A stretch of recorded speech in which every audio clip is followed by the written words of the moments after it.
Hello, everybody. Welcome back to the show. This is Petree's Pit. My name is Ray Petree. I'm a columnist for the Sportster and the Augusta Free Press, and I have a special guest with me today, a former wrestler in Mid-Atlantic Championship Wrestling and the UWFI, Mark Fleming. How's it going, Mark? Good. How you doing? I'm doing well. Me and Mark have spoke before. I've interviewed him for the Augusta Free Press. I don't want to retread too much of that. I implore you to check that out. But Mark had a colored life in the wrestling industry, and we're here today to talk about his mentor, Lou Thesz.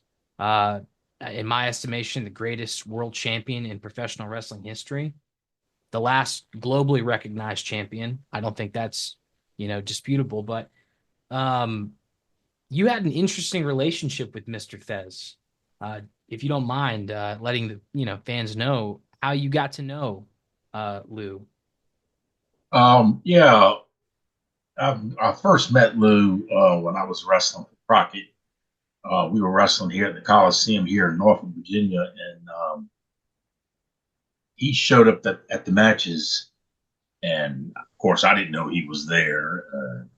After I had wrestled and during the card, he had come on down to the locker room, was going around introducing himself to all the boys and shaking hands. I looked up and I was like, "Dang, on, that's Lou Thez."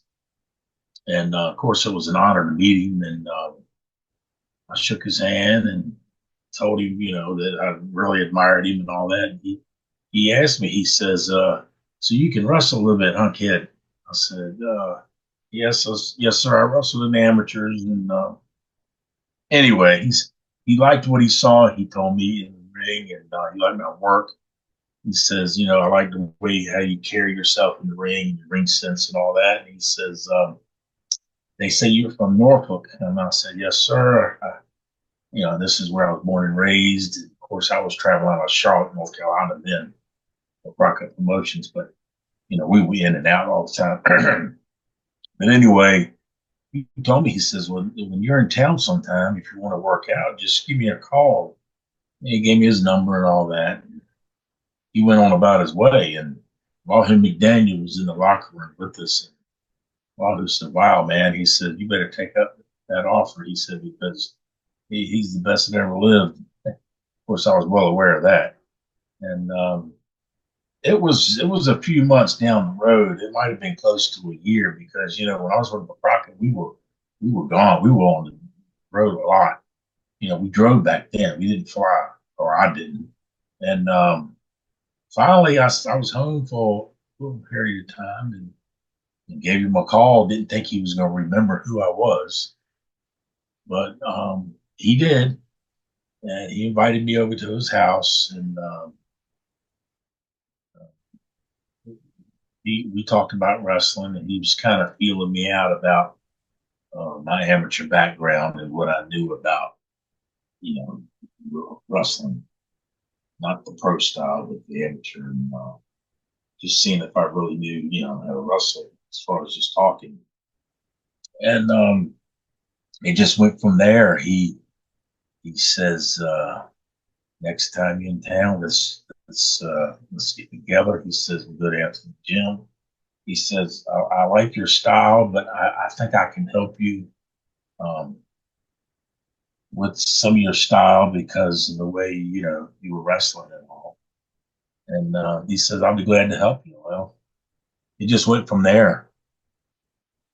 We started working out different gyms, and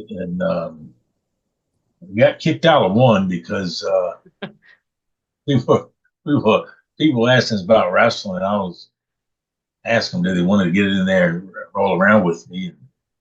And the owner of the gym didn't like that because he's afraid we would hurt somebody. But um, it just went from there. And golly, he showed me. I learned more from Lou Fez in a few months than I did working on the road in a year. He was just so full of information. He knew how to do the holds. He showed me how to reverse holds and reapply them from different angles. And we were just so much into the actual wrestling holds and wrestling in the wrestling training as far as we were. He was training me like a daggone, like everything was a shoot. Right, right, right. And he finally, Japan heard about it that he was because Lou hadn't been involved in wrestling at all for a long time. Hmm. And his wife always said that when he met me, I got him back involved and interested in wrestling because he found somebody, that he was interested in. But Hmm. anyway, he Japan heard about it. They sent a young guy over there. He was an amateur or a kickboxer. He wanted to be a wrestler, and he says, I'm going to get you somebody to work out with a spar." He says, "The guy from Japan." So he came over, and it was a lot easier then because Lou was a lot older gentleman, didn't actually go 110% with me in the ring, Hmm. and so I had somebody that I could roll around with, and he'd go full speed, and he could coach us, and Right. this is how it went. Um, you grew up a wrestling fan. When you were a child, was he still on television wrestling at that point in the early? Not here in the area that I Right. know. Only time I saw Lou was in old 8 millimeter film and magazines and all. Um, and I just heard his name. I never really saw him wrestle, other than just film, never in person, Hmm. never met him before. No. I know you trained with Jack Briscoe and the likes, guys who Yeah. really had great amateur backgrounds. I mean, how did Lou compare to them, even at his advanced age in the ring, when you guys were going through Oh, those guys, they knew how to wrestle, but they didn't know the hooks and that? Right. submission and stuff like Lou and holds that they weren't even using in the business. He was showing me it's just gone by the wayside. People have forgotten about him. He showed Right. me that Stringer Lewis taught him how to put a front face line on somebody, and you guys didn't use that anymore. Well, now that you see MMA's gotten really big and catch wrestling's coming back, you see all that now. You see they're training on the old holds, but when I was coming up, that wasn't so. And I think a lot of it has to do with Lou Thesz getting back involved. Of course, Carl Gotch and Billy Robinson and all those guys got back involved. But Lou was really the first old timer that really started getting involved in. But he was never at the level where working for promoters like Crockett or Vince McMahon. He had his own gym. It was just a dingy old garage that was nothing pretty. Didn't have no heat. Didn't have no air conditioning. And then we ended up going to a renting ring time at a boxing gym, old nasty boxing gym. So it wasn't nothing glamorous, nothing pretty. And but he wasn't about that. He was about working out, getting in the ring, working. You got to work on the mat, the bird. You got to do it. Um, and that's just the way he was. Um, we worked out 6 7 days a week, and eventually he started getting so popular about the information getting out there in the magazines and all that he was training me and all that people started um, contacting him and say, well, look, can I come to you, Jim, and all that. And he hesitated. And he asked me one day, he says, what do you think if we got other people in here paying us? And I said, hey, I looked at it as I have more sparring partners. And so that's what we did. And he let me handle training the guys by that time. And I just taught the guys how he taught me. And what year was that? Uh, Year that he did what? Trained me? That you guys started accepting students? Uh, 89, Yeah. Okay. I guess. Like I say, we had the Japanese guy here first. And that was late '88. Hmm. Then he stayed here for a while, and then he went back, and then yeah, we started getting some guys from the United States. But they really weren't wrestling oriented. We had a couple of guys that were college wrestlers that came out. The guys that we got from Japan were the good ones. They did their homework and they studied the moves, and they would watch the wrestling over there in Japan, and some of them were judo guys. And we even trained the youngest grand champion sumo wrestler, Koji Katao. He came over here for 3 months, and we trained him. And but all that helped me Mm, sure. because Lou was showing me, and I would show him, and then I had people to work out with in that style, and it just went from there. But a lot of the guys didn't last because we weren't. It wasn't easy. You had to be there every day. It wasn't this 2 or 3 days a week, an hour a night or something. No, we were there every day, and we worked out. We worked out. It wasn't no playing around, doing all this stupid high flying off the ropes. All this. We didn't do that. We were there to wrestle and conditioned to wrestle. A lot of neck bridges, a lot of lifting weights with our necks, and, Wow. a lot of flexibility exercises just just on the mat wrestling. And I mean, do a suplex. He bought a big old 180-pound punching bag that we used for a dummy, to practice Wow. suplex. So it was very interesting, and I loved every minute of it because that was more my style. I guess I was just, I don't know, I was made for it, I guess, because Lou always says I took to like a duck to water. Uh-huh. And I just enjoyed that more than working style. But it's just I was really blessed to have him come into my career like he did. Um, You mentioned Ed Strangler Lewis and some of the guys like a George Tragus, Ray Steele, the people who taught him. yes, Did he talk a lot about what his life was like early in the business, getting indoctrinated into that stronghold of incredible, I mean, what he called hookers? And if you don't yes. mind, explain to me what a hooker is as opposed to a shooter. Well, years ago they didn't use that word shooter. Ed Lewis and all of them, he told me they never used that. They just called each other. You were a wrestler. Either you were a worker or a wrestler. Never used the word shoot. But anyway, I see. um, shooter is a real wrestler that can really handle himself. A hooker is somebody that can get you into a hold that can make you submit. Just because you're a wrestler doesn't mean you're a submission specialist. That's a little bit different. Hmm. Um, like the guys in the Olympics and all that, these Olympic wrestlers, they're not hookers. Danny Hodge wasn't a hooker; he was a wrestler. And there's a difference. And a lot of guys back then could do both.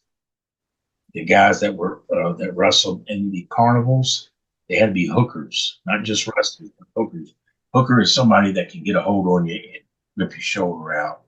Um, Works against the joints, Right. not there just to pin you, they're there to hurt you. That's the difference.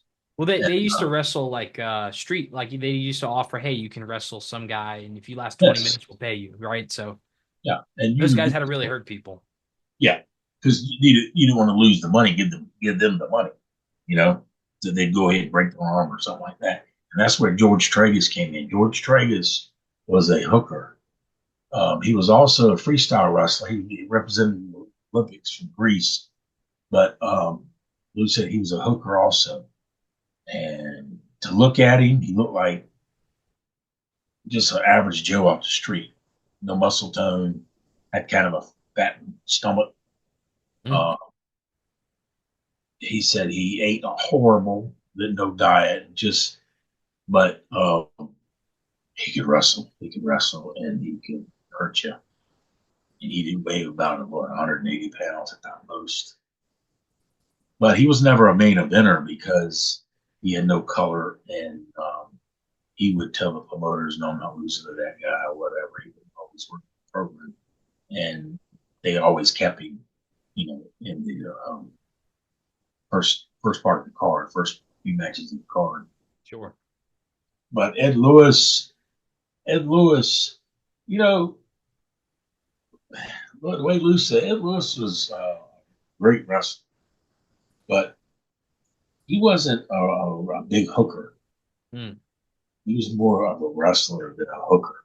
He wasn't the caliber of Ray Steele. I mean, George Tragus as a hooker. I mean, he knew hooks and all that, and he could hurt you, but that wasn't his main deal. And then do the professional side too. But and then Ray Steele, and George Tragus are really the two guys that trained Lou. Um, Ed Lewis introduced him to Tragus. Hmm. Ed Lewis was still wrestling full time and met Lou in the gym when Lou was just training, and he rolled around with him. And Lou said he tore his butt up, and Ed Lewis told him, he says, "Keep it up. You'll be good one day." He says, "I'm going to introduce you to a wrestler that can really train you and teach you right." Because Ed Lewis didn't have time. He was training. He was traveling. Right, right. But he was a world's champion, right? I mean, multiple times. Oh yeah, Yeah. 5 times. He was working Nice. 5 different times. But so he introduced him to George Tragus. And he worked out with George Tragus one time and quit. Lou went home. He quit. George Tragus. No, Ed Lewis got on the phone and called him at home and says, "What are you doing? You quitting for me?" He says, "Man, this is tough." He says, "Get your butt out here. Be here tomorrow morning at this gym. You're not gonna quit. This guy's gonna show you how to do it." They called George Tragus Ice Water because he never smiled, never talked. He was always grumpy. All the guys called him Ice Water. So he was just cold. He was a cold blooded dude, man, and he would hurt you if you did him wrong or anything like that. Or anyway, Lou finally stuck it out, and he eventually met Ray Steele and became good friends with Ray Steele. Ray Steele was a big jokester and totally different than George Tragus. They like to joke around and all, but Ray Steele was very conditioned and could really wrestle. And he would always work out with Lou too. He was in town and working at the gym. It's called the Businessman's Gym in St. Louis. And but yeah, he talked about these guys all the time. That's how I know about all this. Sure, He, yeah. he of course, I'd ask 100 questions because I was interested. But he trained me like them guys trained him at practice. The same exercises, same thing, same holds, everything. He says, "I'm training you like they trained me." But of course, business had changed by the time I came around. Sure. So Lou told me, he says, "You were born about 15 years too late." He said, "Because in my day," he says, "they would have put you in a better position." I was Crockett. He didn't like Crockett. But anyway, he just liked the business and he respected people that wanted to learn wrestling. Mm. Not the business, but wrestling. And if you weren't serious, if he didn't think you had any talent, he wouldn't give you the time of day. Mm. He would waste his time on you. He would just ignore you. He wasn't a really rude guy. He would just ignore you. Just say, "I don't have time for you." He wouldn't give you time of day. I was fortunate. He spent a lot of time with me. I'd be at his house all the time. Yeah. Go there, we'd cook out. I got to know his wife real good, and I met all his family, his sisters, and his sons and all that. And so I was pretty close with him, really was. And he told me one time, he said, "You're the only guy that I can talk to that can talk wrestling, you know." Yeah. I About mean, the history of it. He liked that. He liked the fact that I had. He always said you always did your homework because I knew what I was talking about when I talked about the business. I wasn't one of these guys that was a pro football player and the only reason to get in is to make money. You know, he right. knew I knew the history of it and all that because he was like that. You were a fan growing up, of course. Who were some Yeah, of your I'm favorite talking about wrestlers? the history of the older guys. Oh, sure, sure. Uh, well, that's a good. I mean, did he ever talk about the champions who preceded him? The Frank Gotches, the Hackenschmidts, the Stetchers. Yeah, he thought that Frank Gotch was overrated. Just personally, he said that.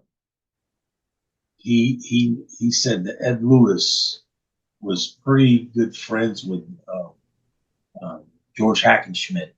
They corresponded by letters for years. Ed Wow. Lewis, and he he thought that he thought really George Hackenschmidt was a better wrestler all the way around. Um, Me personally, I disagree with that, but he couldn't understand why when they were shooting. He couldn't understand why Fred Beal beat um, Gotch. Right.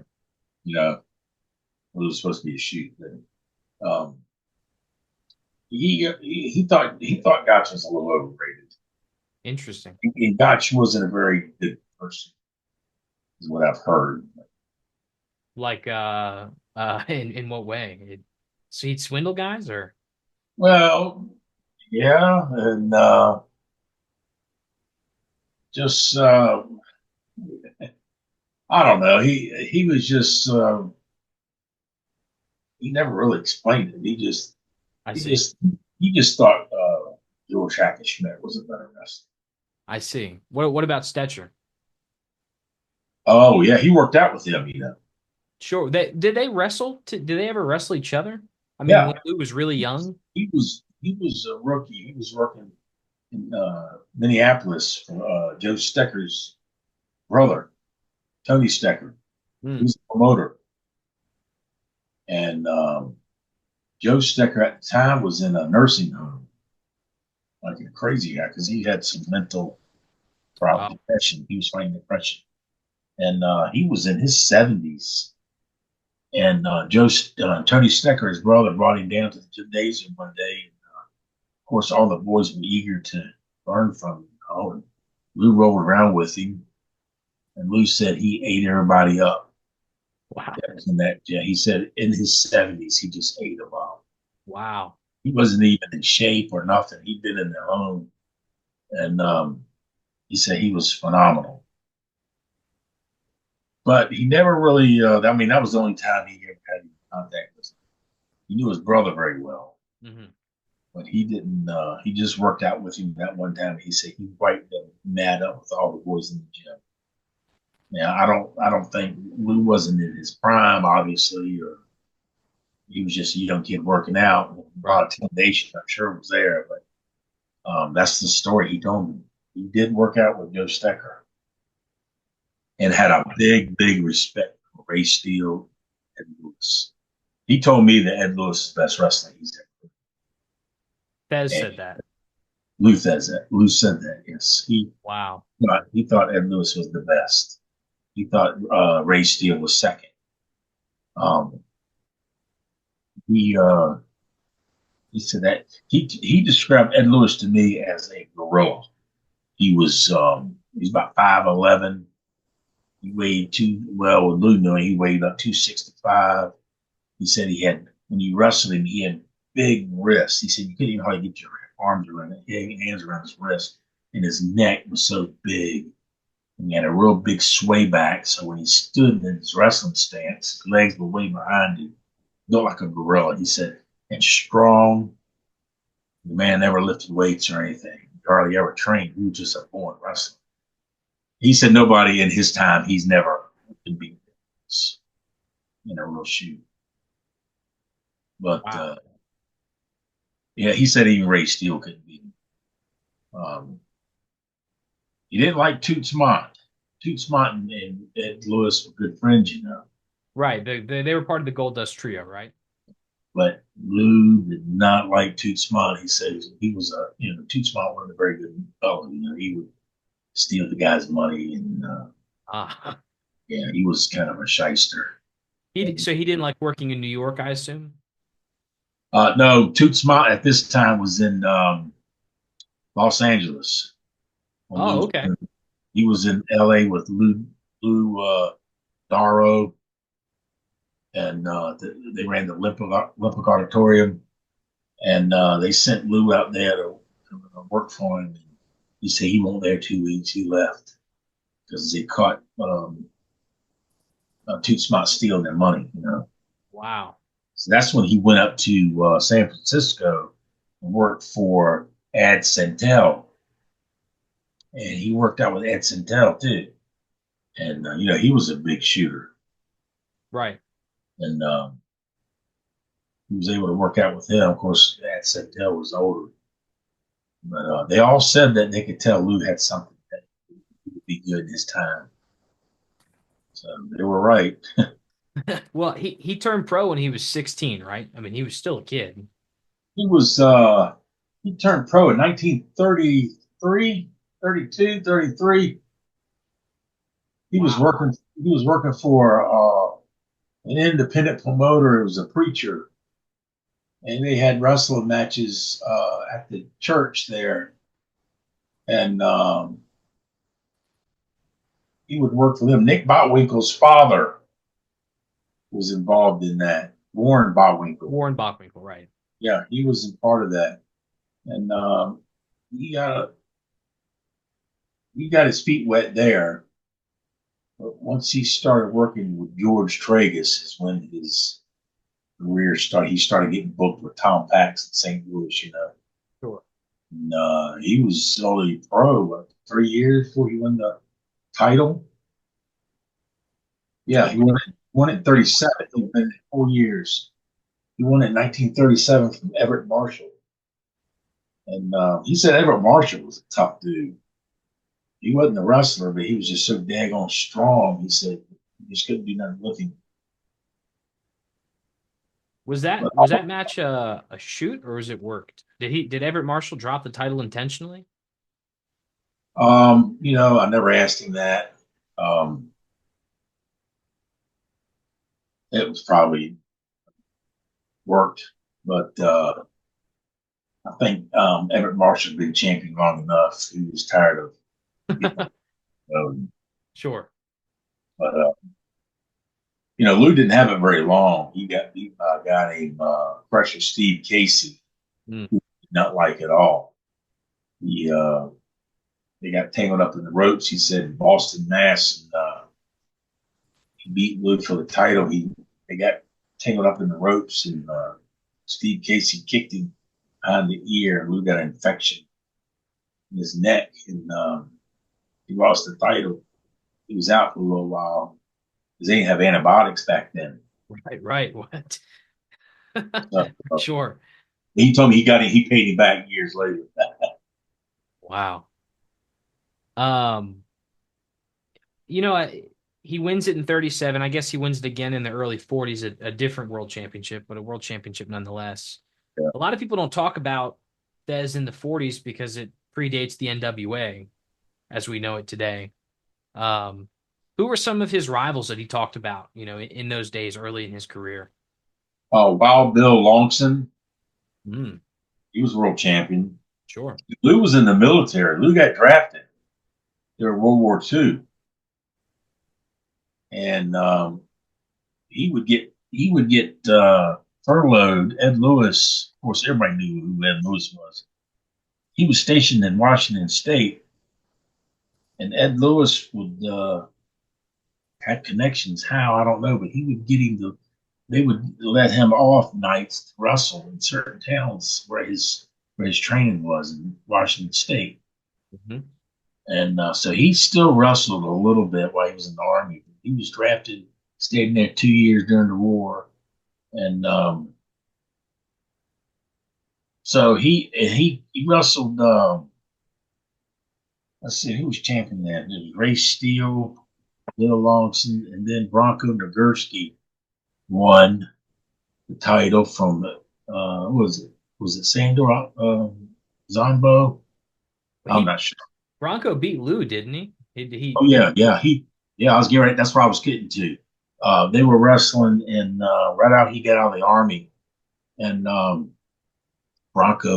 gave him a tackle off the ropes, knocked Lou through the ring to the floor, Mhm.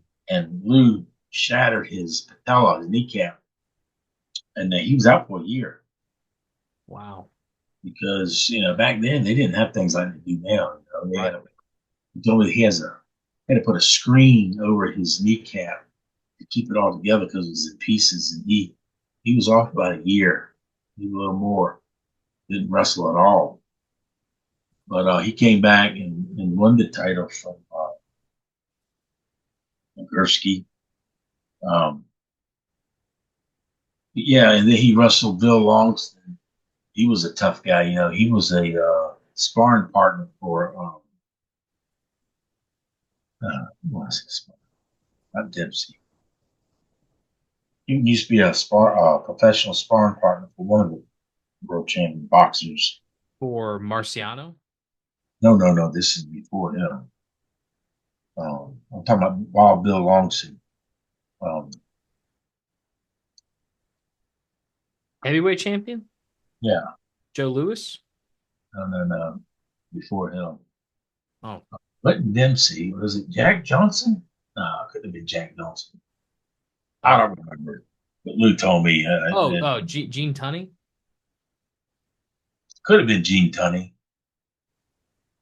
I don't remember. But he was a tough guy, and he wasn't a wrestler. He was just a brawler. He was a real big guy. He was just tough guy, and you learned a lot from him. But he wrestled them all. He wrestled Gorgeous George, and which he liked very much. Did he really? He liked Gorgeous Yes, George? Gorgeous George, he said, was a real wrestler. Really? Yes, that guy could really wrestle. He was a little guy. He was really a junior heavyweight, Right, right. but he said the guy could wrestle his butt off, and he was kind of small, so the promoters didn't really push him. So he thought of this gimmick, and that's what made him money. This gimmick. Yeah, sure. But Lou said when it come to if he had to, he could wrestle you. He was good. Lou really respected him. He sure did.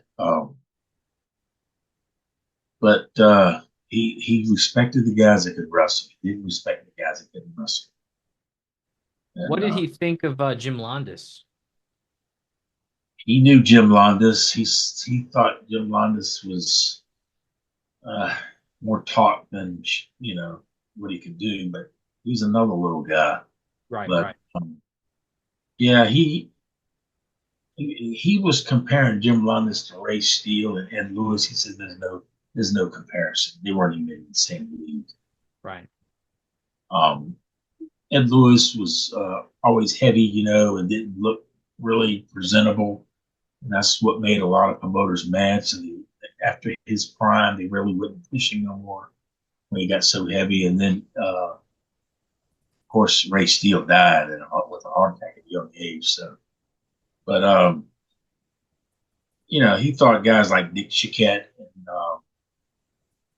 who's the other guy? Oh, Jim Browning. He thought they were better wrestlers than Jim Lundas. Of course, Jim Lundas made all the money. Right, right. He was a huge draw in his era. I mean, Yeah, for yeah. uh did he ever talk about Bobby Mamagoff? Oh yeah, I met Bobby Manigault. Did you really? He introduced me to him about 2 years before he passed. We were at the Wrestling Hall of Fame in Iowa.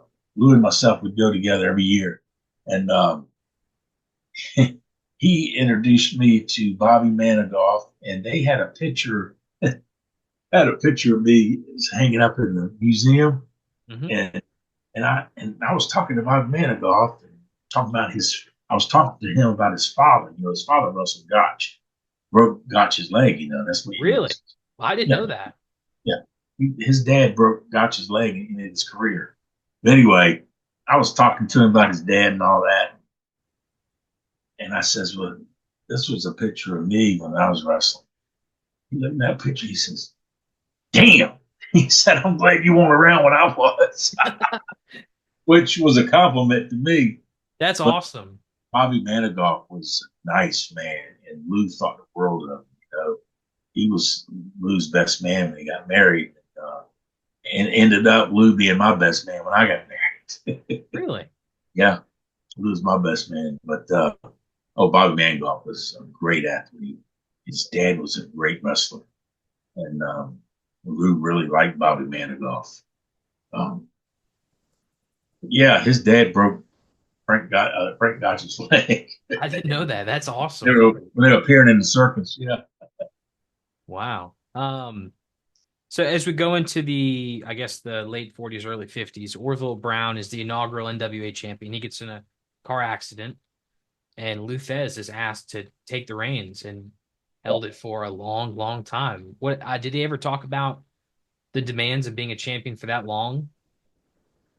Yeah, it was hard, but he was making good money for that time. That was hard times back then. Sure. He was making good money.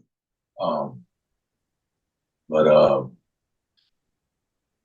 he really didn't talk about they rode trains and all that. Hmm. They didn't fly as much as like they do now. I mean, Sure. they did cars and trains, and he said it was hectic. You would jump in the shower after the match and throw your clothes on and go to the next town. I mean, you were on the schedule all the time. And once Ed Lewis started managing and traveling with him, he said, "Heck, we can go get something to eat, and you couldn't get Ed Lewis out of the daggone restaurant. All you want to do is eat." But yeah, he said it was hectic, but he made good money. That time they were making big money. Um, And Lou liked to travel. He liked to go see different things. He wasn't a homebody. He liked to travel and see different things. He was self-taught. He quit school at seventh seventh grade, eighth grade, to work in his dad's shoe shop. really? Yeah, so he was self-taught, and he was an intelligent person. Really was. But He understand business and yeah, he was smart by having a eighth grade education. yeah, I I thought he was in high school while he was turning pro because he did compete in high school tournaments, right? When he was younger. No, there was no. I asked him that. It was where he was from in St. Louis. They had no high school. Well, he wasn't in high school. He Right, never. right, because he dropped out, like you said, Yeah, right, right, it was. They didn't. I mean, he couldn't participate because he wasn't in school. right. So this is when he worked for this preacher I'm telling you about. Right. Warren Bachwinkle. Yeah, Warren Baldwin and all of them. And that's where he started. But they were all amateur guys. He was wrestling. It just wasn't official amateur high school matches. Dick Hutton told me one time. Um, he told me, he says, Lou Thesz had gone to college. There's no doubt in his mind he'd been a four-time NCAA champion. Wow. Yeah, That's a lot coming from Dick Hutton. Wow. that was very nice man, very nice man. But yeah, Lou introduced me to a lot of those guys. He introduced me to Vern Gagne, um, Dick Hutton, like I said, Bobby Manigault, Kilo Kowalski, um, and he talked highly of those guys. He really liked them. Because if he didn't like you, he would tell you, or he'd tell me. He'd tell me that guy over there. He worked there. So in 56, he drops the title to Whipper Billy Watson. Did he ever talk about Watson? Yeah,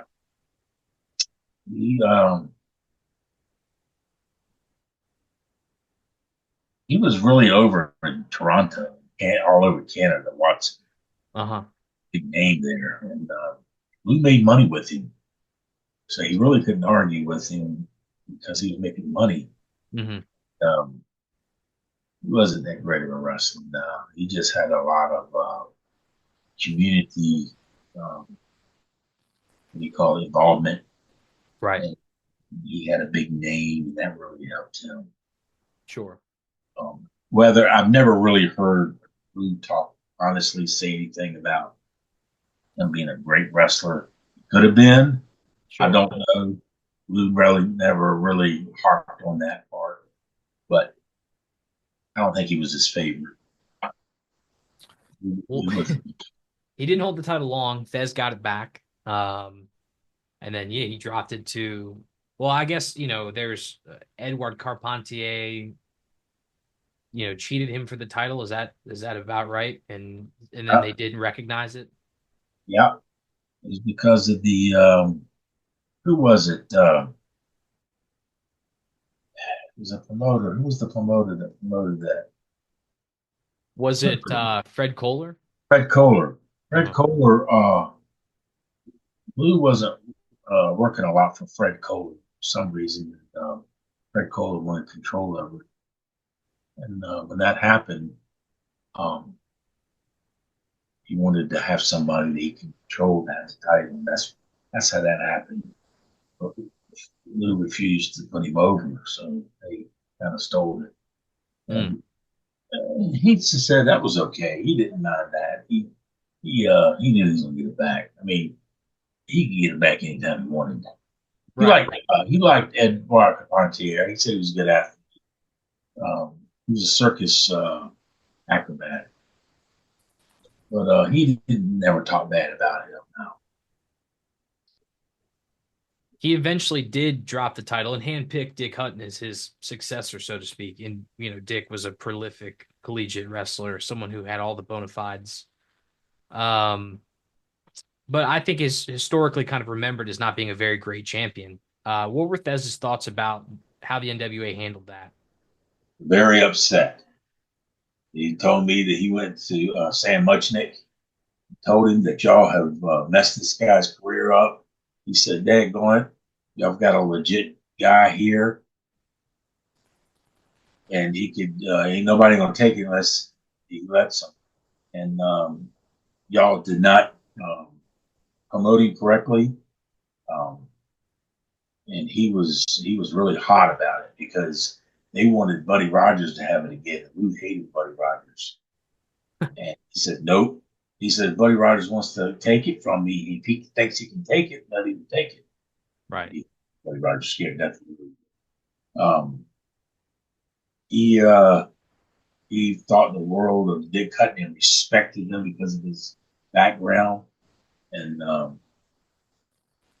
he was very upset the way that he said the NWA screwed up. Or talking about Sam Munchen. Hmm. Sam Munchen wanted him as champion because he wasn't colorful enough. And they wanted Buddy Rogers. Right. But Lou said, no, he's a wrestler. This is wrestling. You want a wrestling champion, not a showman. But they didn't see eye to eye on that. And unfortunately, yeah, I mean, they didn't treat the man right. And he never went after he lost the title. He really never amounted to anything in wrestling. But super mind for wrestling. Oh gosh, just talking to him about collegiate wrestling, different holds and all, and he was just amazing. And we really respected him a lot. Speaking of Buddy Rogers, I guess, I mean, do you want to elaborate any more? I mean, what was their relation? They both spoke German, right? I mean, they had that in common. They wrestled a lot. They wrestled each other a lot throughout 3 decades. Did he Let talk me tell you about it any this. more than that? Let me tell you the story. Who told me? And I asked him one time. I says, What is it with you and Buddy Rogers? You just don't like the guy." He says, "First of all, he's not a wrestler." And he says they were going to a town together when they were younger, or either one of them were even world champions. They were just climbing the ladder, And he said they were riding together to a town, And um, Lou was Buddy Rogers said something about Ed Lewis. Oh, I know what it was. The NWA was paying Ed Lewis to be the spokesperson for wrestling. You know, they were using his name. Hmm. The man was going blind, and he didn't save his money. He didn't have much money, so a bunch of NWA promoters got together, the old timers, and pitch in every time he made an appearance and pay him off. He was like on the contract with them. They had Hmm. paid. Anyway, Buddy Rogers says, "Yeah, that big old fat slob Ed Lewis is talking about he was finished and over the hill, and he don't have no business drawing any money and taking away from them. And he's why don't he just go away? And he's done." And Lou had pissed Lou off. Lou said, "I never forgot that because what Ed did to Lou, you know." And he said, "I never forgot that, and I forgave Buddy Rogers for that." And he said he would beat him every time he got in the ring just to punish him Mm.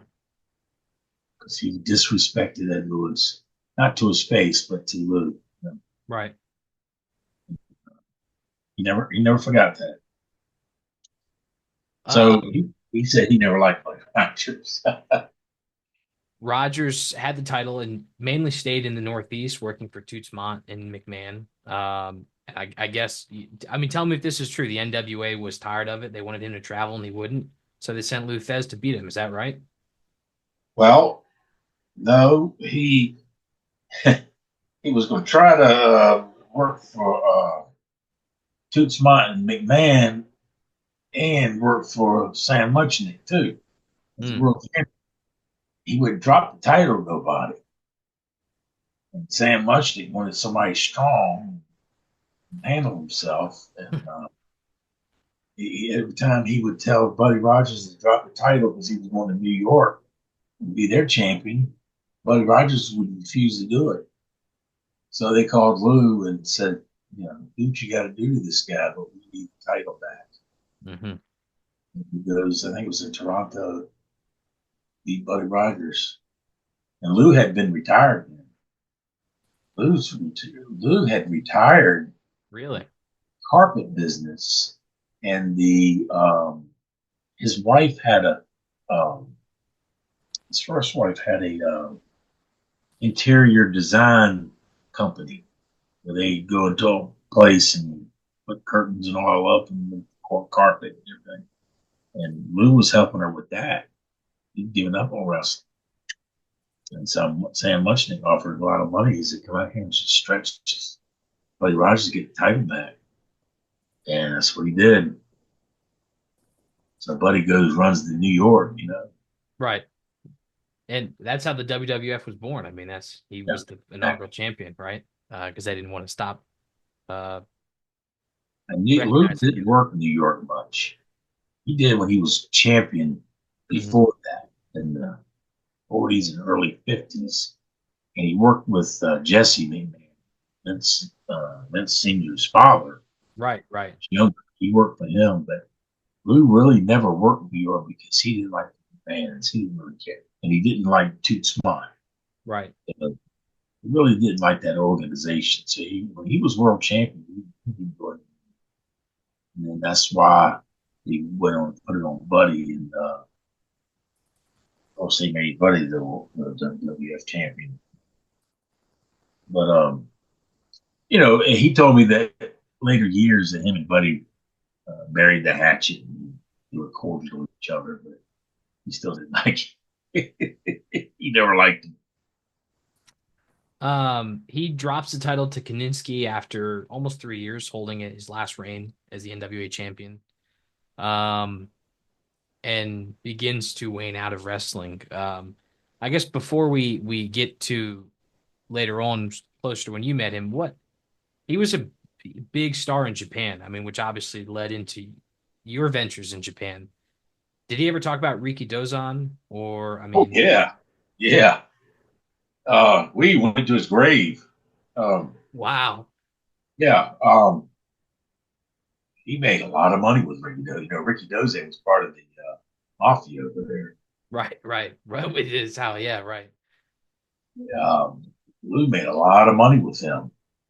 Um, and they started bringing a lot of Americans over there, Ricky Doze, because he had the money in the back. Hmm. Yeah, he liked Ricky Doze.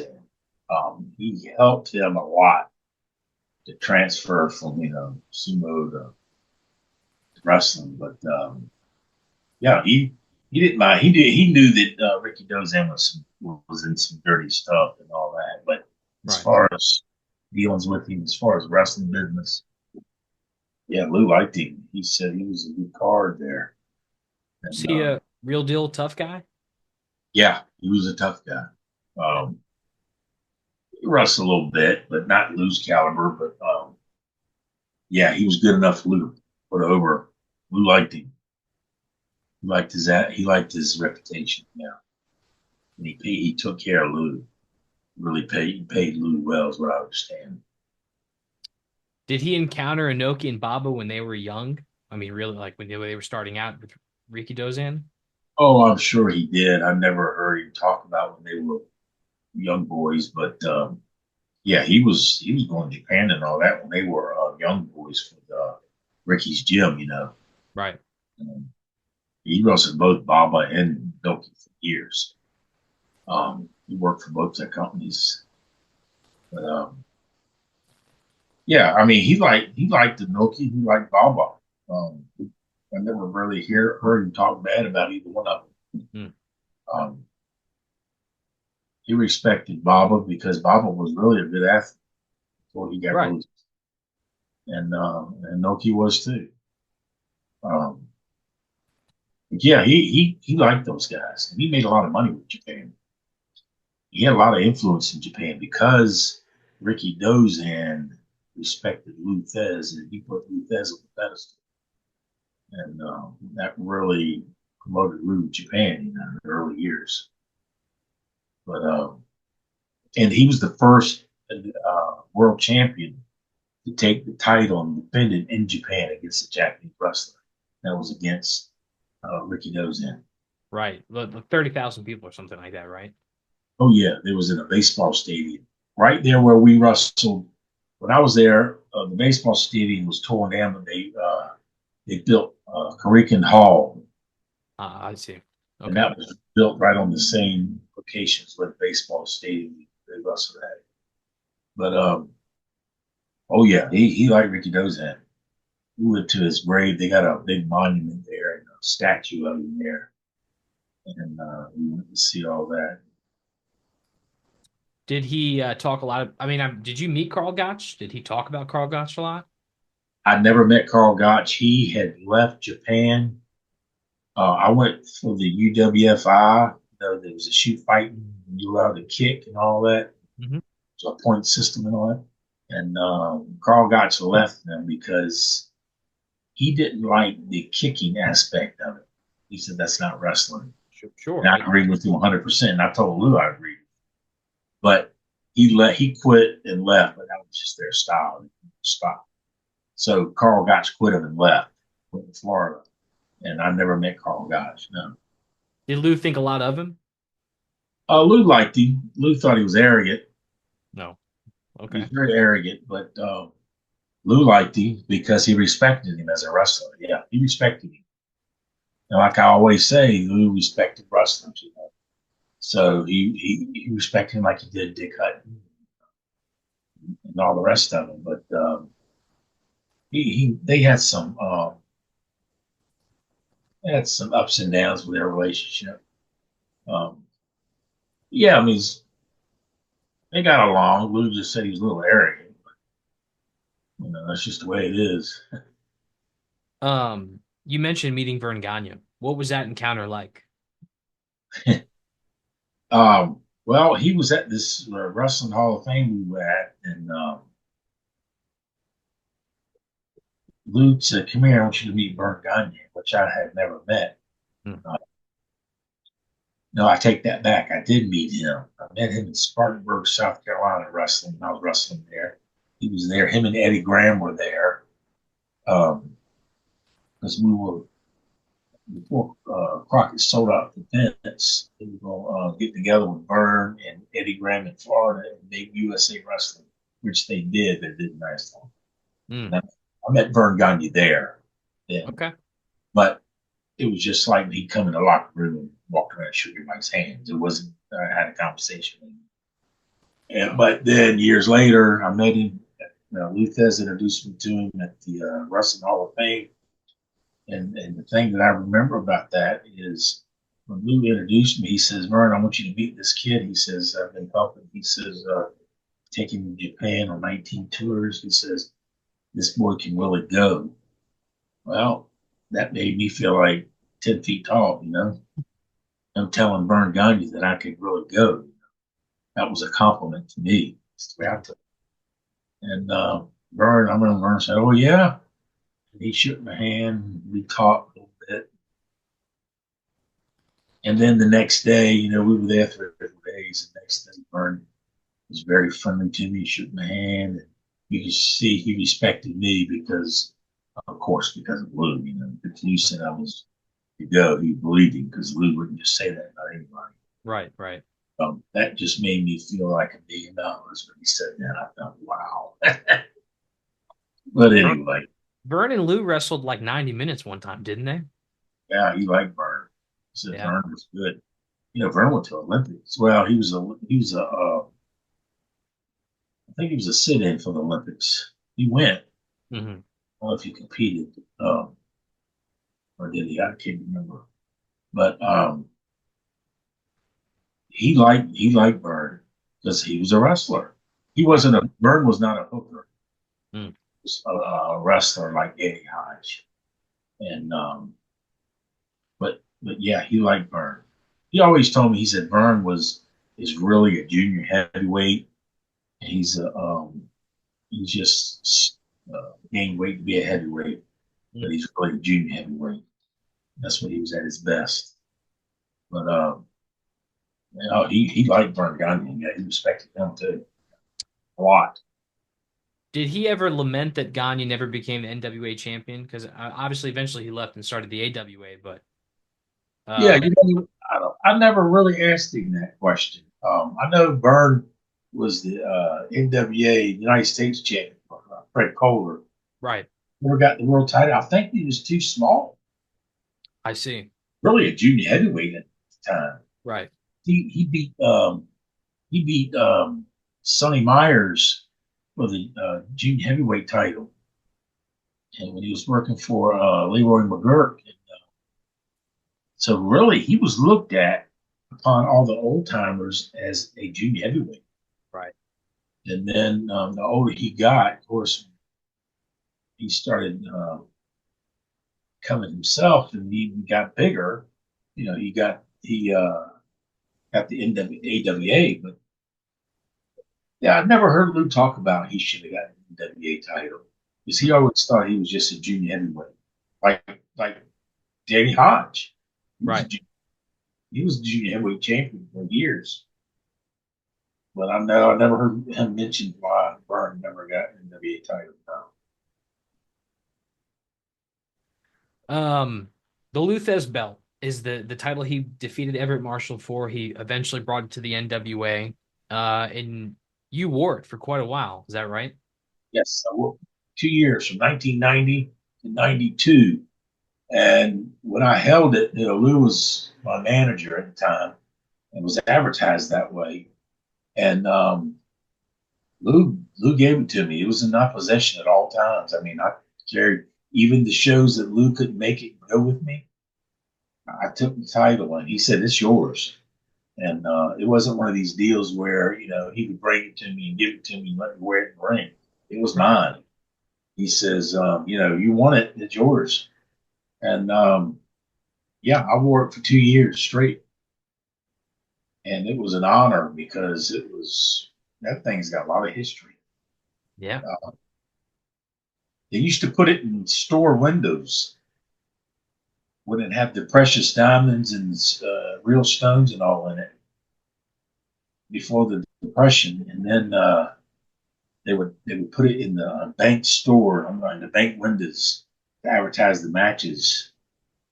But of course, time that Blue had it, when I had it, it was some costume jewelry he put in it.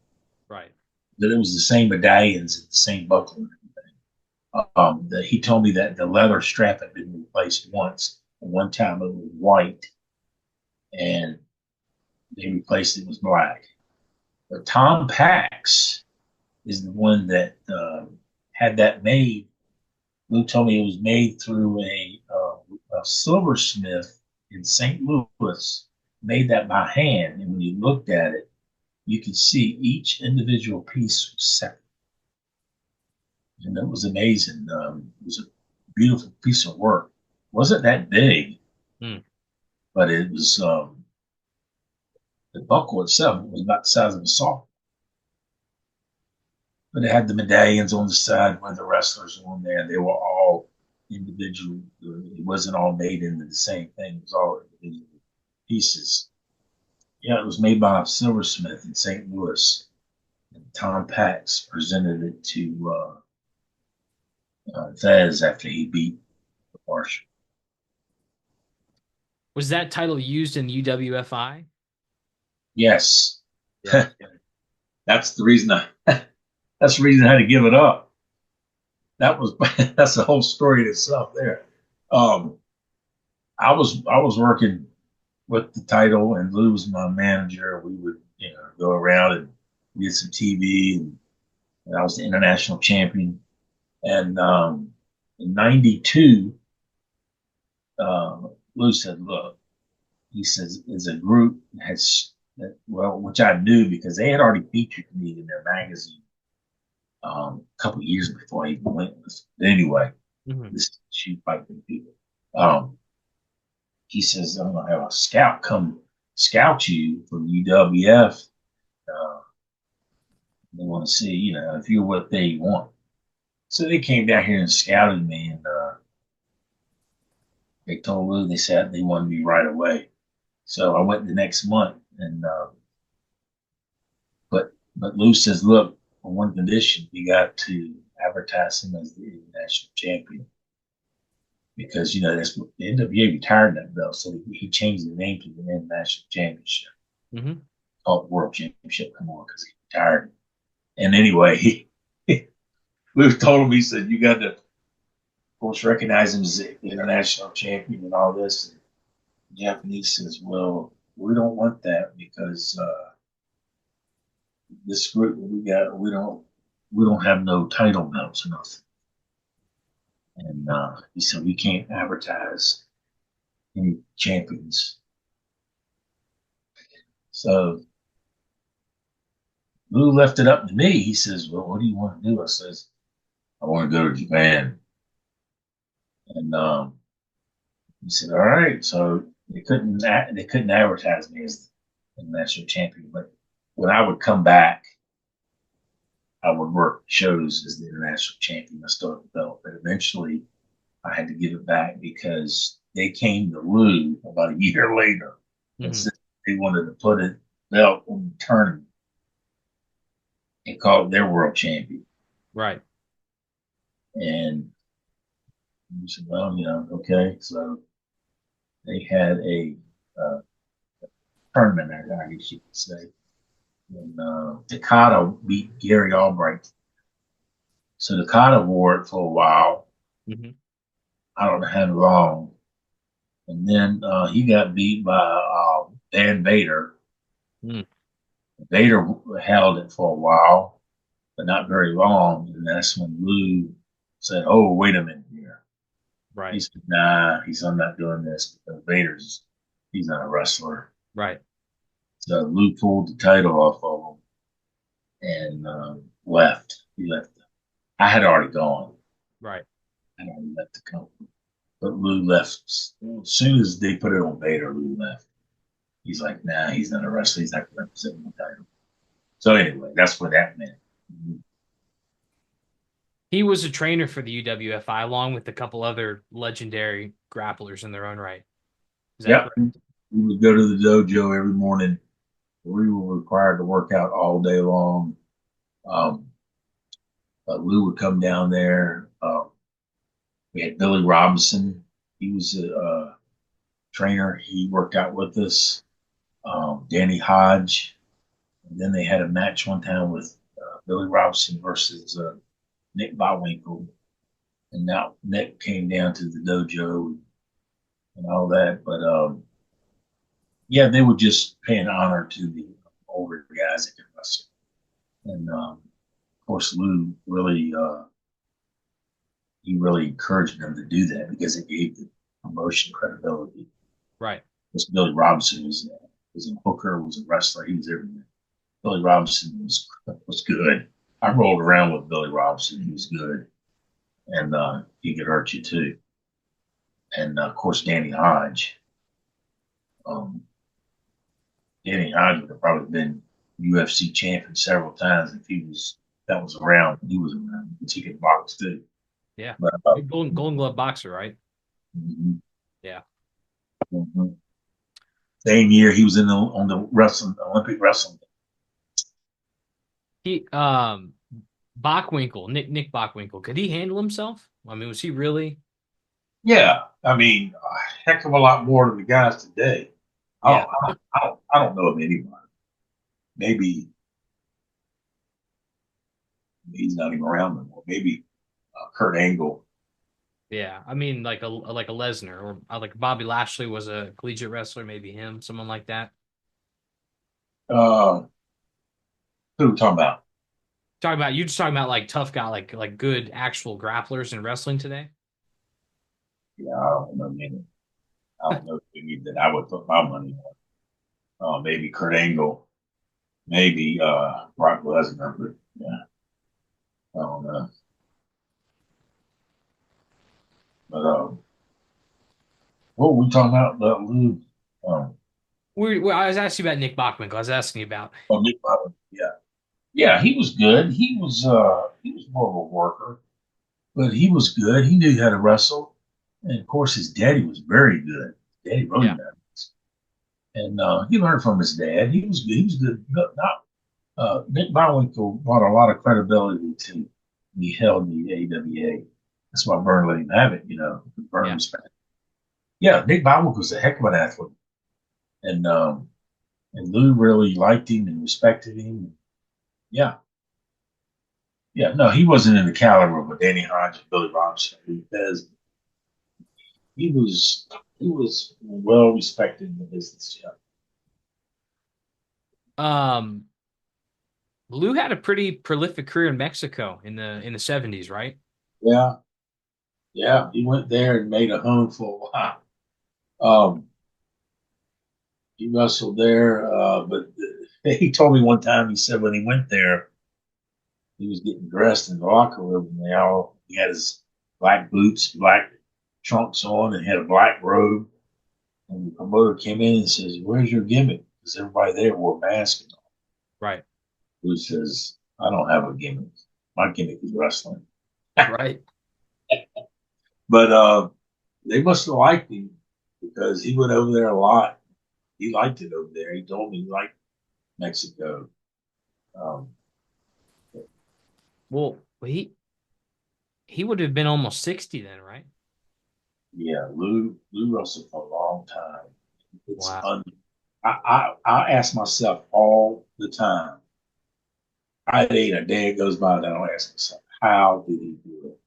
Because I did it 24 years. The way I feel right now, as far as my knees and I've had major surgery in my back. I got arthritis in my hands, and I got a bad neck arthritis, and I just I don't know how he did it, but he's just there was only one Blue Thesz.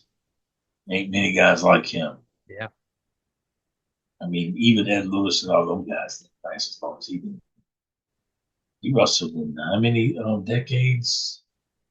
Uh, Well, 30s, 40s, 50s, 60s, 70s, 80s, and then he had an exhibition match in the 90s, right? well, he had a match with Masachodo Right. Tokyo on Christmas Day in 90, what, 90, 91, something like that. Yeah. It was pitiful, but I mean, You gotta give him credit. 7 decades is incredible. Now, I don't know if anybody did that. I don't know if any wrestler. No, Nobody. I don't think anyone has. I don't think anyone has. No, I think George Hackenschmidt didn't do that. no. Yeah. I mean, not only was he in Mexico, but he was a champion in Mexico. He was the world Yep, champion in Mexico. yep, yep. I've seen that belt. He had that belt in his house. Uh, Really? yeah, and you know what he did?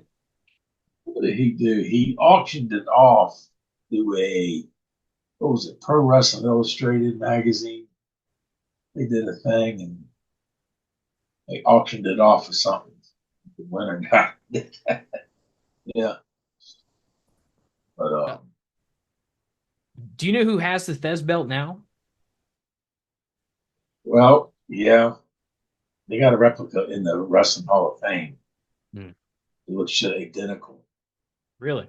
Yeah, and Lou had that made from the old one for it to be displayed in the museum because he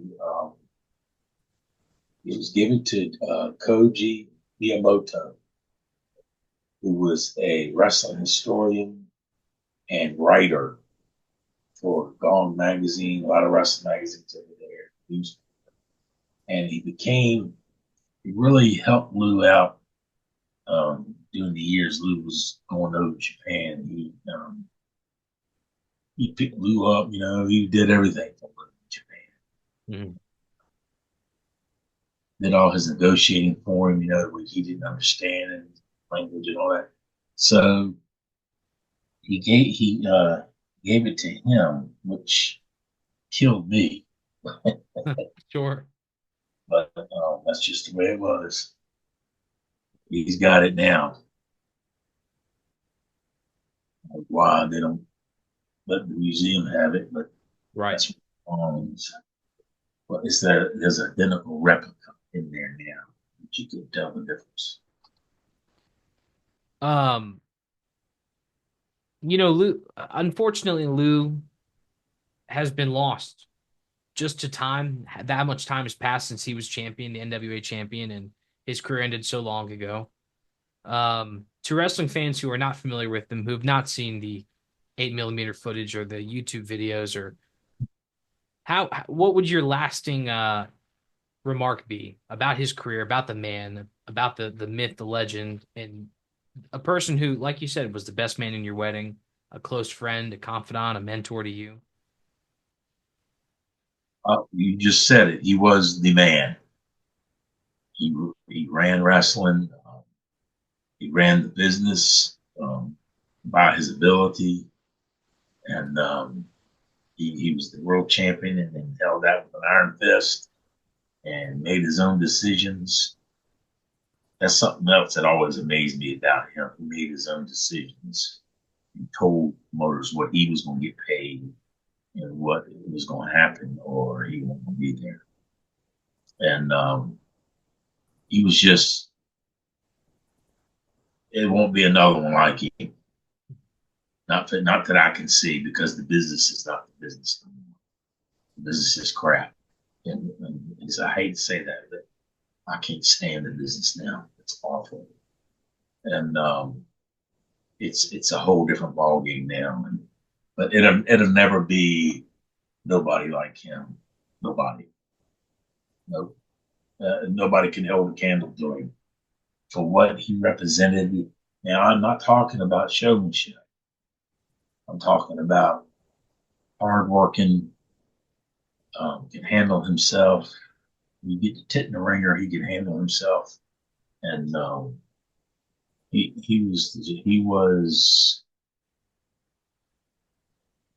is what a champion should be, and he was a champion 150% all the time, and he dressed like it, he spoke like it, he acted like it, wrestled like it, he trained like it, and he had wrestling under his thumb because he was a wrestler and he can handle himself. And that's what promoters at the Woo promoters changed their attitude about wrestlers because they didn't want to get in there that position for somebody like him to have so much control over the promoters and the decisions like he did. And it'll never be like that again. And yeah, it'll never be nobody near his class. Mm. I'm not talking about the old guys, the past guys before him. I'm talking Mhm. about grown moms coming up now, which Yeah. is it's like comparing little league baseball to the major league baseball. Meaning today's wrestling is the little league. Right. Right. Yeah, it's not that shouldn't even be the word wrestling. But it's not in the same business either. That's why he was forced to go into this shoot fighting promotion that he wanted me to get involved in because he knew that's where I belonged, and he knew I didn't belong in the circus. Pat Patterson asked me one time. He says, "Would y'all like to come to use WWE?" Pat Patterson who asked me. He said, "Would you like to go there?" I said, "The only way I go up there if you represent me as a manager." And he said, "We can talk about it and all that." And I said, "You know what, Lou?" I says, "I don't want it. I don't want to go in there." I said, "Because first of all, think about it. I'm not what they're doing, not what they're selling. I'm not Hulk Hogan. I'm not on steroids. I'm not a pretty boy. I'm going to go out there and wrestle, and that's not what he did." He thought about it. He said, "You know what? You're right." I said, "Why waste our time?" Yeah. And that's when he said, "You need to go to Japan. You appreciate your style and appreciate your ability." Well, he could have got me in any promotion. Baba was getting too kind of showy, uh, more so than it used to be. And then once I went for an Oki. An Oki was getting kind of Big Man Vader and kind of showy and all that too. So Hmm. this shoot fight came up. He said, "This is it." And that's when I went. But that's a whole other story. But yeah, Lou is nobody to be nothing, nothing. Nope, nowhere in the future, I don't believe, because that business is gone. It's dead. It's not even No, saying it's it's not a sport anymore. dead. Yeah. And see, people ask me, I wrote a book, and people ask me, said, "Why did you do all that training like you did that I described in my book with Lou Thesz? And why'd you train like that?" So because we were wrestlers, we trained like wrestlers. It didn't matter what we were doing, we were wrestlers. And, people don't understand that. We Yeah. did. That's why we get along. You have a great book published by the Crowbar Press, Scott Teal. Why don't you tell us about it before we sign off here? Um, yeah, it just starts off. I talk about my as a kid being a fan, growing up watching wrestling, loved wrestling, and it goes into my high school wrestling and how I got involved in that, and high school football, and preparing myself for pro wrestling, which I was very determined to do. And I didn't want to go to college and wrestle. I wanted to go right into the pros right out of school. And as blessed as I was, it happened.